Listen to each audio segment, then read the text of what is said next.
No, this didn't come from a modern day player. No, this didn't come from any of the talking heads looking to make headlines.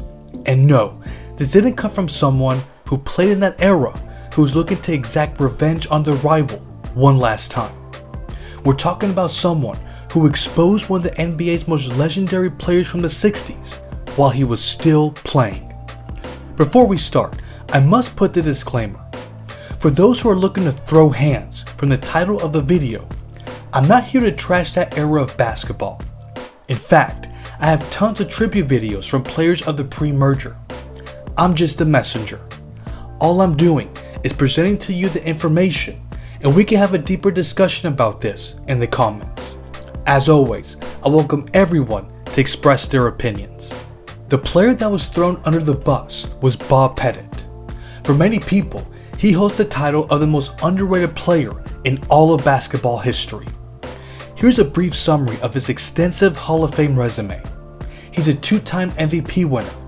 He won a title against Bill Russell and the Boston Celtics, which was the only time he ever lost in the finals.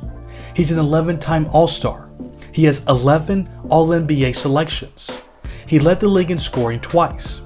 He's also one of the few players to rack up over 20,000 career points and 10,000 rebounds. His greatness is unquestionable. There is no debate that he's one of the top players from the late 50s to mid 60s. But would a player with that kind of resume be accused of not being one of the superstars in basketball? Well, that's exactly what happened. And it came from someone who had no business saying such negative things about this player. This came from the owner of the St. Louis Hawks, Ben Kerner. Before I reveal exactly what he said to Sports Illustrated, let's review the events that transpired leading up to the start of the 1962-63 season so we can have a better understanding of where he was coming from. From 1957 to 1961, the Hawks reached the finals 4 times out of those 5 years. They even won the title in 1958. By all calculations, they were the second best team for those 5 years, behind only the Boston Celtics.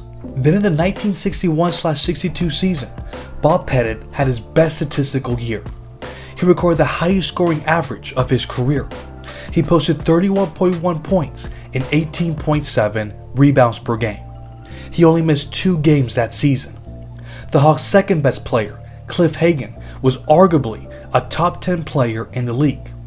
He averaged 22.9 points on 47% shooting, 8.2 rebounds, and 4.8 assists per game. He finished 8th in points, field goal percentage, and assist. He only missed 3 games. With those 2 players healthy and recording great numbers, you would think they would be in a prime position to contend for a title again. Except the exact opposite happened. They finished the season going 29-51, which was tied for the second worst record in the NBA. It was a total shock that this team dropped off so badly to everyone, except one person. That was Ben Kerner.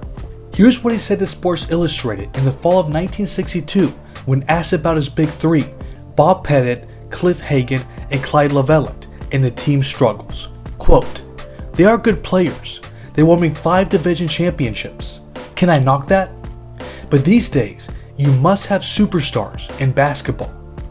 These players aren't superstars, and they never were, no matter what people thought." He continues saying, "So now people come to me and they say, what's wrong? Hagan can't play defense. Clyde can't run. Pettit can't handle the ball. What happened? Nothing has happened. You think Hagan could ever play defense? You think Clyde was ever a carryback? Last year, we were fining him $25 every time he didn't get back to midcourt. Those 3 are playing as well today as they did when we won. Maybe better. Other things have happened." End of quote. He mentioned other things have happened. What was he referring to? He was referring to the void they had at the point guard position. They lost John McCarthy in retirement, and his replacement Lenny Wilkins played all but 20 games.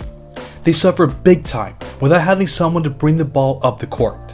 In fact, Ray Cave, sports writer of Sports Illustrated, called this team the dinosaurs of the NBA because of how slowly they brought the ball up the court. Without a respectable floor general, this team was getting run off the floor. Not even the greatness of Bob was enough to salvage this team. As a side note, this team got back on course once Lenny Wilkens returned to the lineup. But for the owner of the Hawks, he wasn't considered the type of talent to carry a team on his back.